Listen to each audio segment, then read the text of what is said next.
Today, I'm gonna tell you guys everything I use to run my art business, from $10 tools to things that changed my life. What's up? My name is Kings, and I'm a full-time artist and content creator that turned my hobby into my career. If you ever wanted to turn your art into a business, I'm gonna tell you guys everything I use, and I'm not gatekeeping in this video. And yeah, some of these might surprise you. That's when you're supposed to throw them, man. Yeah. Let's start with the most important part. The paintbrushes. I caught 2 out of 3. I don't actually know what paintbrushes I use. I just buy ones that I find at Hobby Lobby, and I usually pick up the cheapest ones. And I know some people like to buy like more expensive ones and like certain brushes, but I find that they all work the same. Might be a crazy take, but I just buy the variety pack at Hobby Lobby. You're good. No, I was just a little shy. Honestly, you don't need to spend a lot of money on tools, but you will find out over time that the right ones do make a difference. So this is a little bit niche, but I use an airbrush. Not everyone's gonna need an airbrush to run their art business, but I use this airbrush right here. It's a Badger 105 Patriot. I should have known that without having to look at it. Actually, I didn't know that. This is my favorite airbrush if you're an artist looking for an airbrush. I used all sorts of airbrushes. I used a Wada, a ton of different ones. Master Airbrush, that's a good one to start with actually if you're a starter. Master Airbrush on Amazon. Amazon is a great one. And then I use this small compressor. You can just buy any of these. Just look up airbrush compressor on Amazon. You can find so many different ones that work. And then I have my airbrush booth that I've been using for like, I don't even know, 6 or 7, god damn it, 6 or 7 years. And it rattles a little bit, but it still works perfectly. Well, we punched a hole in the wall. So we punched a hole in the wall and bent it. Now you can't hear me. We punched a hole in the wall and now it's vented outside and it works great. So if you're gonna be doing any sort of airbrushing, Master Airbrush is a good starter. And I love the Badger Patriot 105 and it's like $100 and I don't go through them very often if you clean them right and take care of them. And this is, I think this is a Master Airbrush booth. Yeah, Master Airbrush booth. There's a little bit big, there's like different sizes, but this one works great. I don't know the size of it, so guess. I'm gonna be showing you guys a little bit into my paint cabinet, the paints I use. It's not the most organized cabinet, but the #1 paint I use, and this is for shoe paint. I don't really have a recommendation for like acrylic paints, but I paint shoes often, and I use this Angelus Direct Seafoam Green paint. What? No, I don't use this. I just read the whole label. I use Angelus. It's my favorite paint brand right here that I use for leather shoes. I use it all the time. I have all their products. And then to run through the airbrush, a really good paint is Jacquard airbrush paint. You don't have to do anything to it it's just airbrush ready, so you can run it right through. It's already liquid. So that's the paint I use for painting my shoes. I love that brand. Let me show you guys some of the paint pens I use. I love these paint pens. I use these all the time. This is Posca. They're a little bit more pricey, but you can find these on Amazon or at your Michaels or Hobby Lobby. So I love those paint pens. And then over here, I use, when I draw my sketch cards and art cards that I do, when I'm not drawing on my iPad, I use these Copic markers. They're alcohol based, and then these are also really expensive. I went to Michael's, these were like $6 a piece. I would recommend buying them on Amazon and getting like a variety pack like this. There's so many different colors and hues. This is all I have right now. I definitely want more. They just are really expensive. I always hated that. And then I recently discovered these acrylic markers. They're called, I think it's Artix. I don't know, you guys tell me, acrylic markers. And I recently found these. They have a really nice like brush tip. And I recently found these, and how many times am I gonna say I recently found them? Like, these are cheaper, a lot cheaper than the Posca markers. These are probably, oh, I don't remember. You can get these in variety packs too, and they're a lot cheaper. But these are probably like $5 a piece. I don't really know the exact price, but cheaper version right here. And it comes with all these colors. I think this was like 25 bucks on Amazon. So those are the paints and paint markers I use. Come in. Now I'm gonna be showing you guys a couple machines that I have. No, you didn't like that line? Yeah, I didn't either. What should I say? What were you gonna say? I'm gonna be talking about my like Cricut, my label maker, Epson printer, Eufy Make. All right, let's roll with that. This is my Cricut machine. It's the Cricut Explorer Air 2.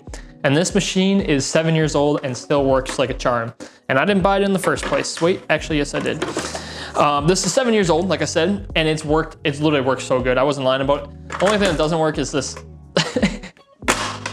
doesn't open anymore, but you just gotta pry it open and it works. It works great. But I would recommend if you're looking for a stencil machine to go with a Cricut. I do want to upgrade this soon, but like I said, it's been working for a really long time and I really don't have any problems with it. Sometimes it's just from like being old, but you can buy replacement blades and everything that pop out and it works really well. So I would definitely recommend this brand. I know some people use the Silhouette Cameo as well, and that works too, I guess. I haven't used it, but definitely go with the Cricut. Don't go with the one I just told you. Next up, this is my favorite printer for making art prints for a really long time before I got my new printer that I'm gonna show you. I love using this Epson printer. I used it for so many different things. It's also a scanner, so if you wanna scan some art, it's not a very big scanner, so that is a downfall. But you can take, if you have a good camera or even your phone, you can take pictures and then scan right through here. It's an inkjet based printer and it works great. I got this thing for I think $800. I'm not sure what it is right now because it is a little bit older, but I know I see a lot of people on TikTok using this to run their business. And so it's a very popular printer and the quality is very good on this thing. And we have a video on it. The last video we posted.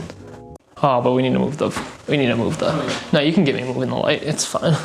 I guess I got it. Seems like more of something that a production team would do, but I guess the talent can do it. Oh, sorry. That was a dig on you, but it wasn't necessary. Come over here. I'll show you guys my new Eufy Make UV printer that I also have a video on. And it's the only video that's doing good on our channel. This is my new UV printer. It's a flatbed printer, so I don't have the bed out right now. Actually, I'll just grab it. Excuse me. Coming through. I need to get through here. Nope, not that drawer. Ooh. That's not good. That wasn't even the right drawer. It's something got stuck. Here it is. It's a flatbed printer, and this is expensive and definitely not necessary for you to buy for your business, unless you want to print textured stuff and whatnot. But it is a flatbed printer, and it's not like an inkjet. It's not like paper that runs through it. You put something on the bed and then it almost prints on like any material. I think the only thing it doesn't do is like closed. It doesn't do like stretchy stuff. And it's really expensive. I did buy this for $1,500 off a Kickstarter, and I just got it in, but it is now $2,200, and ink is expensive for this thing. Ink is like $300 for the CMYK, and then it has white and then glossy white, and then a cleaning solution because it's a high maintenance printer because the printer can clog like the print head because it's curing UV resin. So definitely an expensive machine, but this thing has been really helpful for me in my business for what I do. I now make my sports cards on it, and I'm gonna utilize it in other ways too. So if you're looking for a nice UV printer, which is kind of a niche thing, I really love this one. And it's like the only one on the market right now for like in-home use. So this thing's a beast. All right, come over here. When you sell something, if you're running an art business and you have an online store, which I highly recommend, if you sell something, you need a label maker, and I highly recommend I just said I highly recommend twice. The Dymo Label Writer 5XL works great. You just buy these labels off Amazon. You can also buy this label maker, don't trip, on Amazon, and it hooks up right up to my MacBook, and I print all my labels right through my Shopify website. No, film this. Okay, while we're on the topic of shipping stuff out, I'm gonna show you guys a little bit of the custom packaging that I have. So like I said, I make these sports cards and I sell them, and if you watch some of my other videos, you'll see me making them. But for packaging, I use a company called Verdance Packaging, and I'm too close. And I make these magnetic boxes. I buy these off them and they ship them in bulk to me. So custom packaging, there's like tons of websites out there if you're looking for like custom boxing. And I think that's a really good idea because it makes your art look premium and actually like a brand. And then I put them in these velvet bags as well. I get these actually, I found a factory to do these for me, and they ship them to me in bulk as well.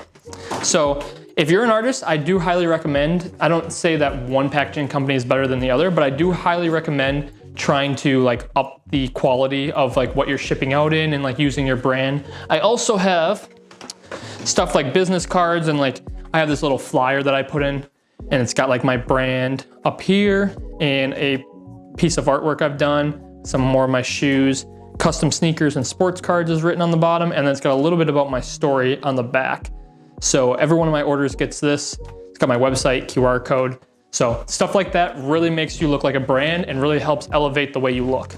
Now, this isn't an essential. Holy, that was hard to say. But a good workstation is always helpful. I bought this tool bench, this Husky tool bench. It's on wheels, and I have a lot of stuff to store. So it's empty. It's not organized right now, and I just threw those in there to get off the frame. But I have a lot of things to store, so I bought this, and something I gifted myself because of all the hard work I put in.